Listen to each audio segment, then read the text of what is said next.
हरिया एक गरीब लकड़हारा था। वन में जाकर लकड़ियां तोड़ता और उन्हें बेचकर अपना पेट पालता था।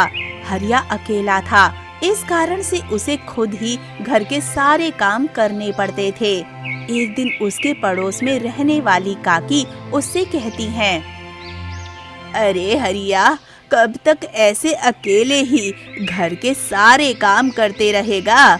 अब विवाह कर ले तो तुम्हारी पत्नी ये सब काम करेगी और तुम्हें गर्मा गर्म भोजन परोसेगी। तुम क्या मजाक कर रही हो वसुधा काकी? मुझ जैसे गरीब लकड़हारे से भला कौन विवाह करेगा?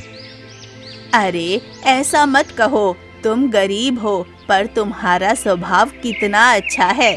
गांव में किसी को भी जब भी सहायता की आवश्यकता होती है, तुम तुरंत उसकी सहायता करने के लिए पहुंच जाते हो। तुम्हारे पास कितना धन है ये नहीं, पर तुम मन से कितने अच्छे हो ये समझने वाली कोई तो तुम्हें अवश्य मिलेगी। अब देखते हैं वो शुभ दिन कब आएगा।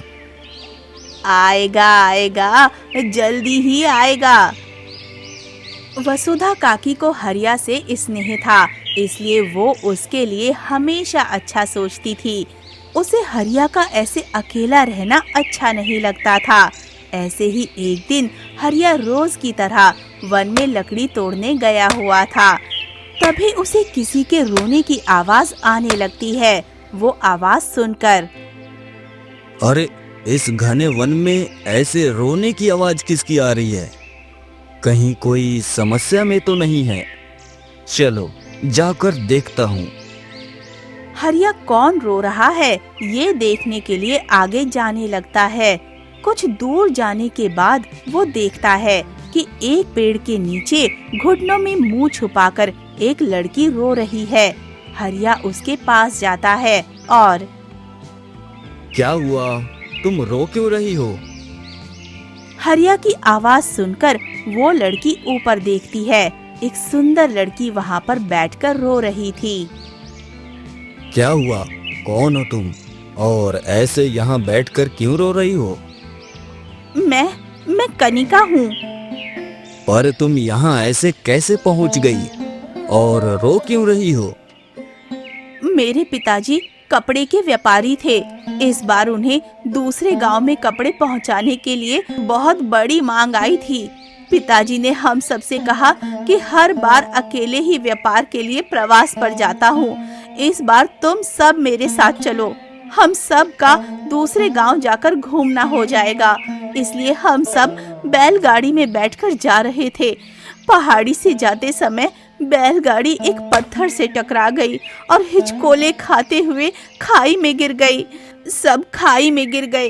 मैं गिरते गिरते बच गई और एक पेड़ पर जाकर अटक गई। उस पेड़ का सहारा लेकर मैं जैसे तैसे ऊपर आ गई, पर मेरा पूरा परिवार मेरी आंखों के सामने खाई में गिरकर मृत्यु को प्राप्त हो गया। अरे अरे, तुम्हारे साथ तो बहुत बुरा हुआ। बहुत दुख हुआ ये सब सुनकर। तभी हरिया देखता है कि कनिका के हाथों पर कुछ घाव लगे हुए हैं। अरे, तुम्हारे हाथों पर तो घाव हुए हैं, खून भी बह रहा है। हाँ, मुझे बहुत दर्द भी हो रहा है। तुम मेरे साथ चलो, मेरा घर थोड़ी ही दूरी पर है, वहां जाकर थोड़ा आराम करो।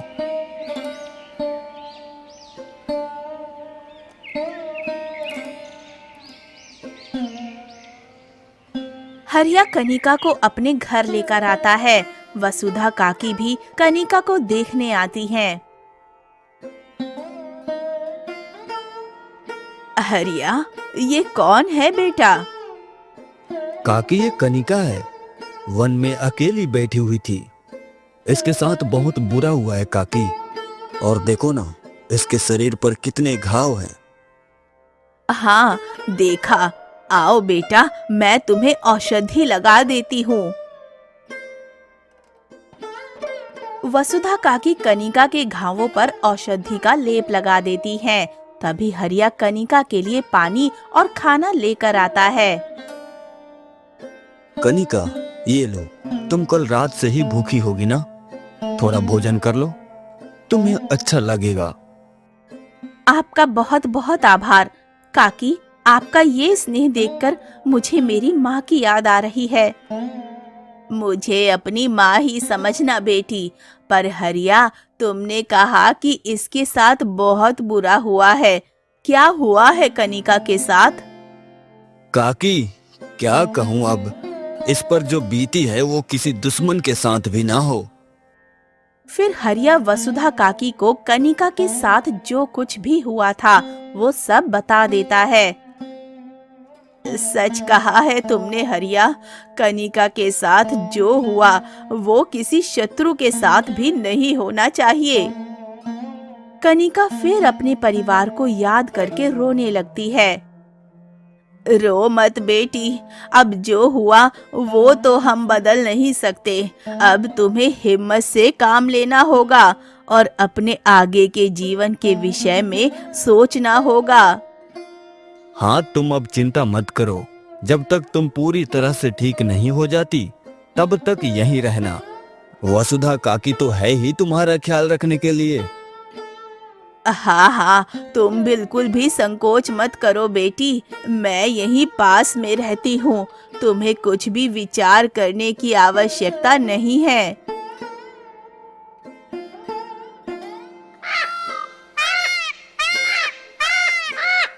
उस दिन के कुछ दिन बाद तक कनिका हरिया के घर रहती है। वसुधा और हरिया कनिका का बहुत ध्यान रखते हैं।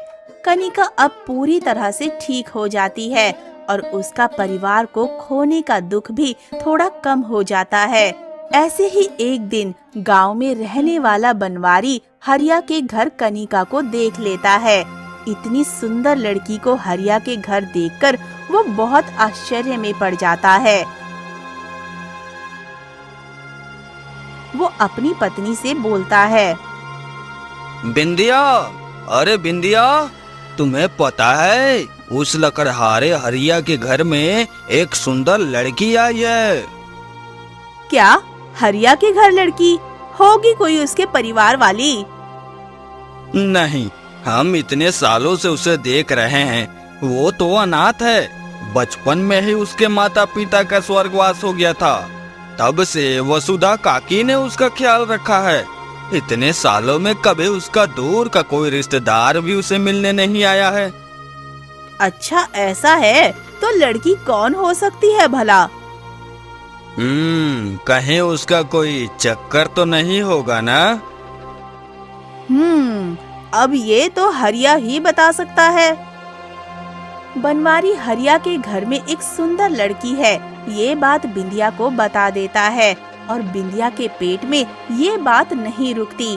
वो कुएं पर पानी भरने आई हुई औरतों को ये सब बातें बता देती है। तभी हरिया के बारे में उल्टी सीधी बातें करने लगती हैं। वसुधा काकी दूर से उनकी वो बातें सुन लेती हैं और घर आकर,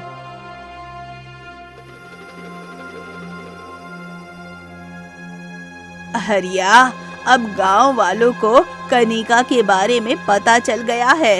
इतने दिनों से वो तुम्हारे घर में रह रही है, ये बात गांव वालों की नजरों में आ चुकी है। उनका कहना है कि तुम दोनों का कोई संबंध नहीं है, कनिका तुम्हारे परिवार वाली भी नहीं है।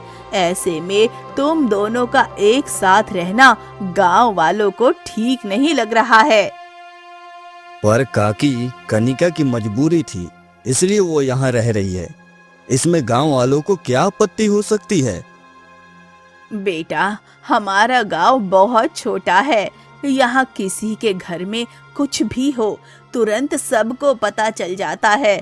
कनिका जैसी सुंदर लड़की ऐसे कोई परिचय ना होते हुए भी तुम्हारे घर में रह रही है, ये बात उनके लिए समझ पाना सरल नहीं है। हमारे समाज में हर किसी के संबंध की एक पहचान होती है। तुम दोनों में ऐसा कोई संबंध नहीं है जिसका कोई नाम हो। गांव वाले हमारे बारे में कुछ बुरा बोल रहे थे काकी? नहीं, पर तुम दोनों के बारे में पूरे गांव में चर्चा हो रही है, ये सत्य है। तो अब क्या करे काकी? क्या कनिका को घर छोड़कर जाना पड़ेगा? पर मैं कहाँ जाऊं? मेरा तो अब इस दुनिया में कोई नहीं है। आप दोनों ने मेरा इतना ख्याल रखा है कि मुझे एक पल के लिए भी ऐसा नहीं लगा कि मैं किसी पराई के घर में रहती हूँ।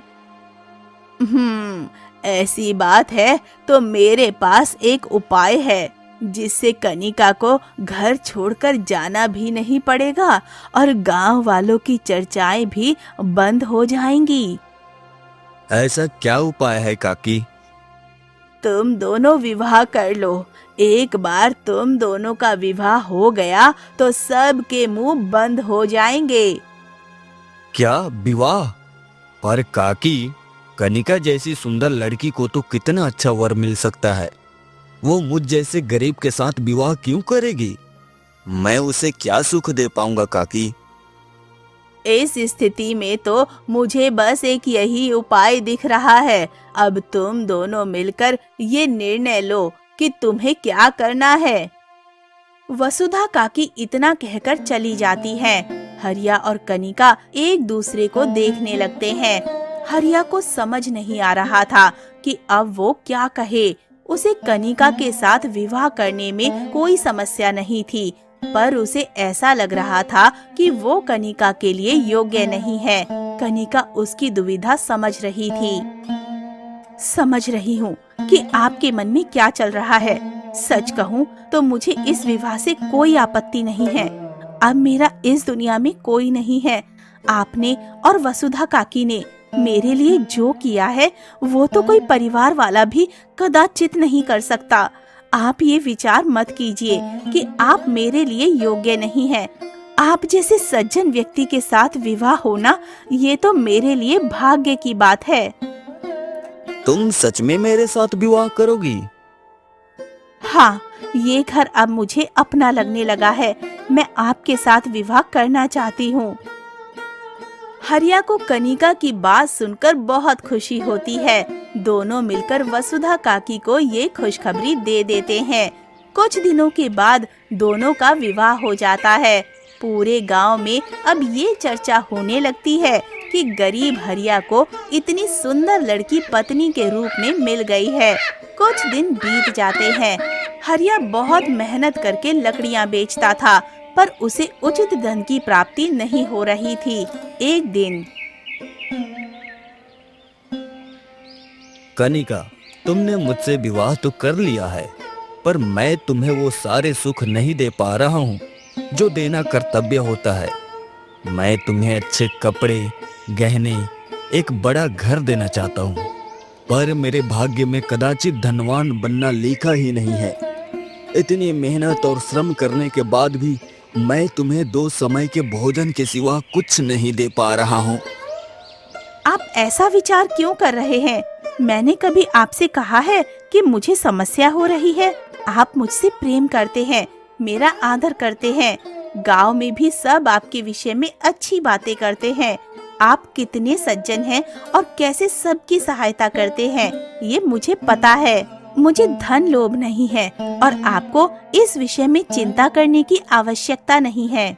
मुझे विश्वास है कि एक न एक दिन हम भी बहुत धनवान बनेंगे। कनिका की बात सुनकर हरिया की आत्मग्लानि थोड़ी कम हो जाती है। हरिया रोज सुबह लकड़ी तोड़ने जाया करता था और शाम को लकड़ी बेचकर घर वापस आ जाता था। एक दोपहर कनिका अकेले खाना खाने बैठी थी। वो थाली से एक निवाला खाने ही वाली थी कि तभी कोई उसका दरवाजा खटखटाता है। कनिका थाली पलंग के नीचे रख देती है और दरवाजा खोलती है। उसके सामने एक साधु बाबा खड़े होते हैं। साधु बाबा, आप? हाँ, चलो मेरे साथ चलो। कनिका साधु बाबा की आंखों में देखती है और उनके पीछे चलने लगती है। शाम को हरिया के घर वापस आने से पहले कनिका घर लौट आती है। ऐसे ही अगले कई दिन रोज कनिका दोपहर को अपना खाना छोड़कर साधु के साथ उनके पीछे चली जाती है।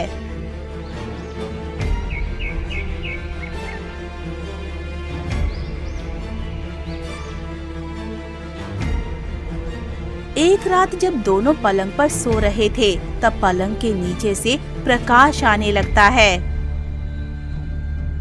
अरे ये प्रकाश कहाँ से आ रहा है?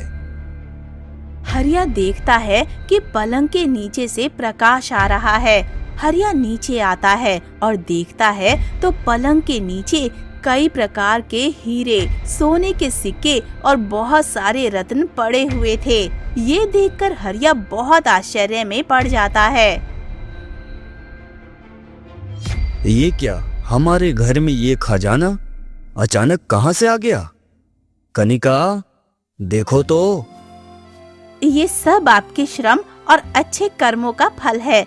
मैंने आपसे कहा था ना कि एक दिन आपके सब सपने पूरे हो जाएंगे और आप धनवान बन जाएंगे। हाँ, पर ये ऐसे अचानक कैसे हो गया ये सब? आप इस पर विचार मत कीजिए, इसे ईश्वर का प्रसाद समझकर रख लीजिए। हरिया को बहुत ज्यादा खुशी होती है। रातों रात हरिया धनवान बन जाता है। वो उसके सारे सपने सच कर लेता है। कनिका के लिए अपने छोटे से घर की जगह बड़ी हवेली, भारी कपड़े और गहने बनवा देता है। सब उसे ऐसे अचानक धनवान बना हुआ देखकर चौंक जाते हैं। पूरे गांव में अब यही चर्चा होने लगती है। एक दिन फिर से वो साधु बाबा दोपहर को आते हैं और इस बार हरिया घर में होता है। वो बाहर आकर, प्रणाम साधु बाबा, अब बैठिए, मैं आपके लिए भोजन लेकर आता हूँ। तुम नहीं, मुझे तुम्हारी पत्नी चाहिए, उसे बुलाओ। हरिया कनिका को बुलाता है। चलो। मैं नहीं आ सकती। नहीं आ सकती? इतने दिनों से तो तुम मेरे पीछे आ रही थी, अब क्या हुआ? तुम्हें आना ही पड़ेगा। मैं कल आऊंगी, आज नहीं। मुझे ना कहने का साहस किया है तुमने, अब इसका फल भी भुगतो। साधु क्रोधित होकर चले जाते हैं। हरिया कनिका से प्रश्न पूछने लगता है कि साधु उसे कहाँ लेकर जाने की बात कर रहे थे। कनिका घर के अंदर आती है। कनिका कुछ बोलती नहीं है और ऐसे ही चुप खड़ी रहती है।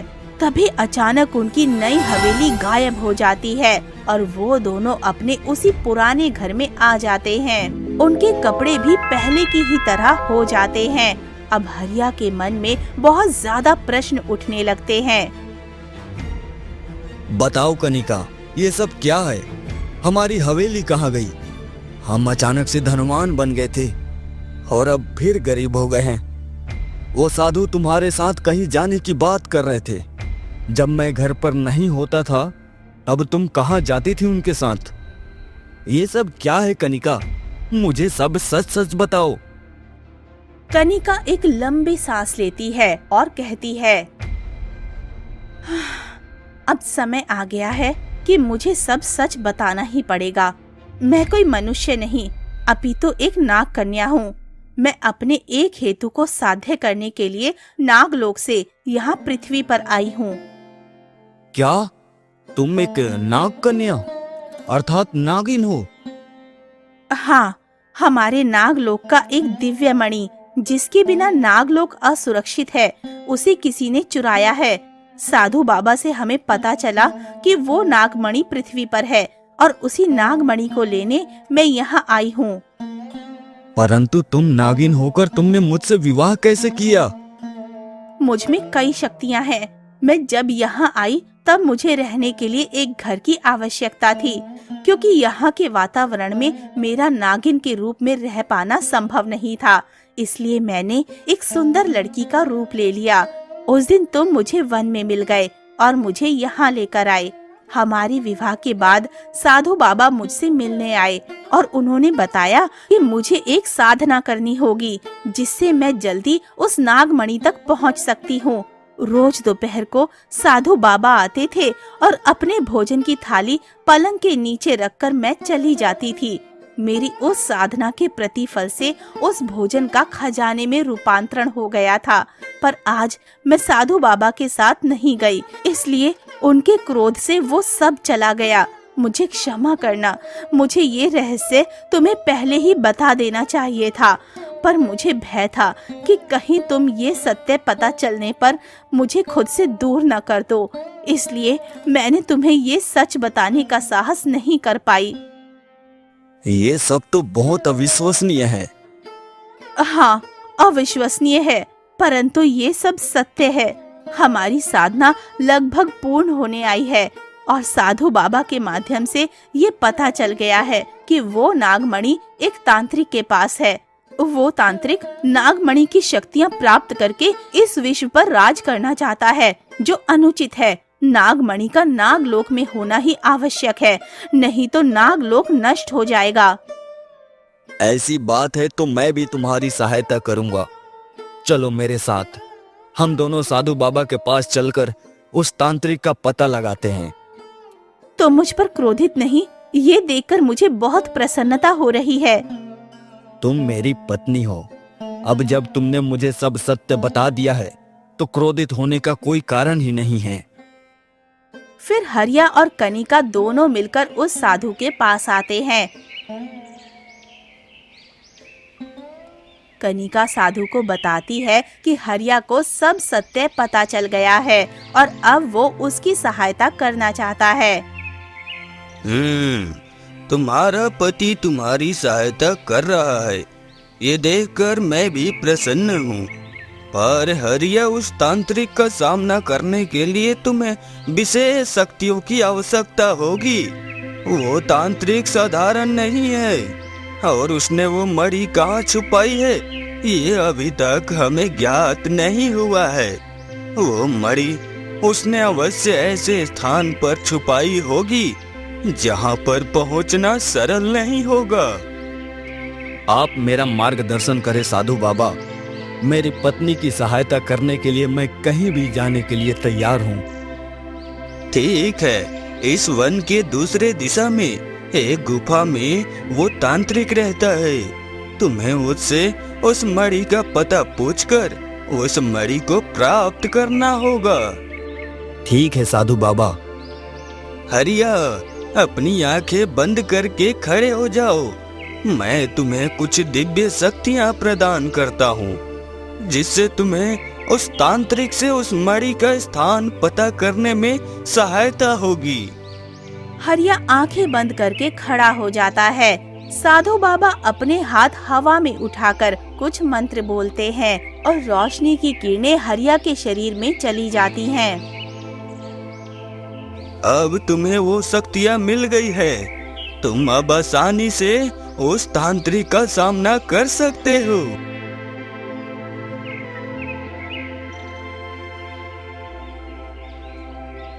हरिया और कनिका तांत्रिक को खोजते हुए वन के दूसरी दिशा में जाने लगते हैं। उन्हें वो गुफा दिखाई देती है जहाँ तांत्रिक रहता था। दोनों अंदर चले जाते हैं। कनिका अपने नागिन रूप में आ जाती है और तांत्रिक के सामने जाकर खड़ी हो जाती है। हरिया भी उसके साथ होता है। दुष्ट तांत्रिक, मेरे नागलोक की नागमणि जो तुमने चुरा ली है, उसे हमें वापस दे दो। तो तुम नागमणि को ढूंढते हुए यहाँ पहुँच गई। तुम यहाँ आ तो गई हो, परंतु यहाँ से जीवित नहीं जाओगी। वो नागमणि तुम्हें कभी प्राप्त नहीं होगा। सरलता से वो मणि दे दो तांत्रिक, नहीं तो अच्छा नहीं होगा। तुम एक सामान्य मनुष्य हो, क्या कर लोगे मेरा? जाओ, मणि नहीं मिलेगी। मेरे साथ बल का प्रयोग करने का प्रयत्न किया तो जीवित नहीं बचोगे। हरिया और कनिका को तांत्रिक की बात से बहुत क्रोध आता है। हरिया और तांत्रिक के बीच लड़ाई होती है। हरिया अपनी दिव्य शक्तियों का प्रयोग करके तांत्रिक के चारों ओर आग लगा देता है। तांत्रिक अपनी शक्ति से उस आग को बुझाने का प्रयास करता है, पर वो आग नहीं बुझती है। तुम जैसे सामान्य मनुष्य में इतनी शक्ति कहाँ से आ गई? ऐसा कौन सा अग्नि प्रज्वलित किया है तुमने जिससे मेरी शक्ति भी बुझा नहीं पा रही है? ये प्रेम की दिव्य शक्ति है तांत्रिक। यदि जीवित रहना चाहते हो तो हमें उस मणि का पता बता दो, नहीं तो इस आग में जलकर राख बन जाओगे। नहीं, मैं तुम्हें वो पता बताता हूँ, पर इस आग को बुझा दो। मुझे वो मणि नहीं चाहिए। इस गुफा के अंदर एक और छोटी गुफा है। उस गुफा में एक तालाब है। उस तालाब में एक कमल का फूल खिलता है। उस फूल के अंदर वो मणि छुपाई है मैंने। तांत्रिक के ऐसा कहते ही हरिया फिर से अपनी दिव्य शक्ति का प्रयोग करके उस आग को बुझा देता है। हरिया और कनिका दोनों उस मणि को लेने के लिए चल पड़ते हैं। तभी तुम दोनों उस मणि को लेने जा रहे हो, पर वो मणि प्राप्त करना इतना सरल नहीं है। अब देखो तुम्हारे सामने कौन सी चुनौती आती है। तांत्रिक हंसने लगता है और हरिया और कनिका के साथ आगे बढ़ता है।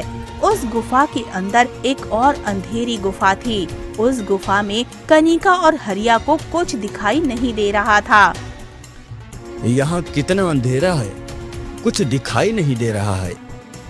हाँ, उस दुष्ट तांत्रिक ने अपने प्राण बचाने के लिए नागमणि का पता तो बता दिया है, पर उसने मणि ऐसी जगह छुपा कर रखी है कि उसे प्राप्त करना किसी के लिए भी संभव ना हो। तुम चिंता मत करो, साधु बाबा ने दी हुई शक्ति में से एक मसाल प्रकट करता हूँ, हमें उससे आगे जाने में आसानी होगी। फिर हरिया एक मशाल को प्रकट करता है। उस मशाल के प्रकाश में दोनों आगे बढ़ने लगते हैं। कुछ आगे जाने के बाद उन्हें एक तालाब दिखाई देता है जिसमें एक कमल का फूल था। देखो, ये वही तालाब होगा, इसमें वो कमल का फूल भी है। हाँ, चलो जल्दी जाकर हम मणि को लेकर आते हैं। हरिया और कनिका जैसे ही तालाब की ओर आगे बढ़ते हैं, वहाँ पर एक दीवार प्रकट हो जाती है और दीवार से आवाज आती है कि यदि तुम्हें आगे बढ़ना है तो तुम दोनों में से एक को अपने प्राण त्यागने होंगे, अन्यथा ये दीवार नहीं हटेगी। ये सुनकर दोनों चौंक जाते हैं। अब ये क्या नया संकट आ गया? हाँ, हम दोनों में से किसी को प्राण त्यागने होंगे, तभी ये मणि मिल पाएगी। ये कैसी विचित्र शर्त है। तुम चिंता मत करो, मैं अपने प्राणों का त्याग करूंगा। तुम्हारा जीवित रहना आवश्यक है। यदि तुम जीवित रहोगी तभी उस मणि को नागलोक पहुंचा सकोगी। इसलिए मैं अपने प्राणों को त्याग कर तुम्हें आगे भेजूंगा। नहीं हरिया, तुम अपने प्राण नहीं त्याग सकते। मैं तुमसे बहुत प्रेम करती हूँ और अपने स्वार्थ के लिए तुम्हारे प्राण कैसे ले लूं? ऐसा विचार मत करो कनिका, मैं तुम पर कोई उपकार नहीं कर रहा हूँ। मैं भी तुमसे प्रेम करता हूँ और अपने प्रेम के लिए मैं अपने प्राण भी त्याग सकता हूँ। तुम अभी मेरे विषय में नहीं, अपितु उस नागमणि को प्राप्त करने के विषय में सोचो। ऐसा कहकर हरिया अपनी कमर में बंधा हुआ चाकू निकाल लेता है। हरिया अपनी गर्दन पर चाकू रख देता है। हरिया चाकू चलाने ही वाला था कि तभी वो दीवार हट जाती है और फिर से आवाज आती है। तुम सच में एक सज्जन और परोपकारी व्यक्ति हो। तुम अपनी पत्नी से सच में बहुत प्रेम करते हो। मैं बस तुम्हारी परीक्षा ले रही थी। अब तुम दोनों आगे बढ़ सकते हो। ये बात सुनकर हरिया और कनिका तालाब के पास जाने लगते हैं। जैसे ही दोनों तालाब के पास पहुंचते हैं, उस तालाब में एक बड़ा मगरमच्छ दिखाई देता है। इतने बड़े मगरमच्छ के रहते हम तालाब में नहीं जा सकते। तुम चिंता मत करो हरिया, इस बार मैं इस मगरमच्छ से लड़ूंगी। नहीं कनिका, इस मगरमच्छ ने तुम्हें कुछ कर दिया तो? नहीं, तुम चिंता मत करो। इतनी बार तुमने मेरी सहायता की है। कुछ देर पहले तुम मेरे लिए अपने प्राणों को त्यागने के लिए भी तैयार हो गए थे।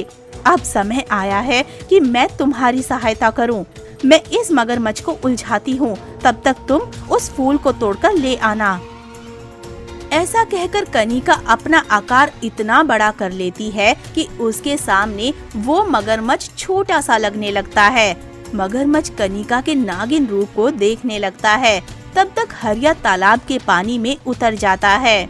कनिका मगरमच्छ को अपना फन मारने लगती है। मगरमच्छ भी कनिका को अपने जबड़े में पकड़ने का प्रयास करने लगता है, पर कनिका के बड़े आकार के कारण वो उसकी पूंछ भी पकड़ नहीं पा रहा था। हरिया जाकर फूल को तोड़ लेता है और फूल की डंडी के टूटते ही वो मगरमच्छ गायब हो जाता है। लगता है ये मगरमच्छ इस कमल के फूल के रक्षा के लिए यहाँ उपस्थित था। फूल डंडी से टूट गया और वो मगरमच्छ भी गायब हो गया। हाँ, उस दुष्ट तांत्रिक ने नागमणि की रक्षा के लिए उसे रखा हुआ था। कनिका, अब तुम अपने हाथों से इस फूल से वो मणि निकाल लो। फिर कनिका कमल के फूल से नागमणि को बाहर निकालती है। नागमणि के फूल से बाहर आते ही हरिया और कनिका गुफा से बाहर वन में होते हैं। कनिका, अब तुम इस नागमणि को लेकर अपने नागलोक चली जाओ। हरिया, मैं तुम्हें छोड़कर कैसे जा सकती हूँ? मैं तुमसे बहुत प्रेम करती हूँ। मुझे तुम्हारी और तुम्हें मेरी बहुत जरूरत है। हाँ, मैं भी तुमसे बहुत प्रेम करता हूँ और हमें एक दूसरे की बहुत जरूरत है, पर इस समय नागलोक को इस मणि की सबसे ज्यादा आवश्यकता है, नहीं तो तुम्हारा नागलोक नष्ट हो जाएगा। इसलिए तुम्हारा अभी वहाँ जाना ज्यादा जरूरी है। कनिका विचार करने लगती है। तभी वहाँ पर साधु बाबा आते हैं। कनिका, मैं तुम्हारी दुविधा समझ रहा हूँ। तुम अपने पति के पास रहना चाहती हो, परंतु इस मणि को नागलोक में पहुँचाना भी आवश्यक है। इस स्थिति में मैं तुम्हारी सहायता करूँगा। इस नागमणि को मैं नागलोक में नागराज के पास पहुँचा कर आता हूँ। तुम यहाँ अपने पति के पास रहो। क्या ऐसा संभव है साधु बाबा? हाँ, मैं अपने शक्ति से तुम्हारे शरीर से नाग योनि को निकाल देता हूँ। तुम्हारी दिव्य शक्तियाँ तुम्हारे पास ही रहेंगी, पर तुम कभी नागिन का रूप धारण नहीं कर पाओगी। कनिका और हरिया ये बात सुनकर खुश हो जाते हैं। कनिका साधु बाबा को वो मणि दे देती है। साधु बाबा अपनी शक्ति से कनिका को पूरी तरह से मनुष्य का रूप दे देते हैं और नागमणि लेकर नागलोक चले जाते हैं। हरिया और कनिका अपने घर आते हैं। वहाँ उन्हें उनकी हवेली दिखाई देती है। साधु बाबा की शक्ति से हरिया फिर से धनवान बन जाता है और उसके सारे सपने सच हो जाते हैं।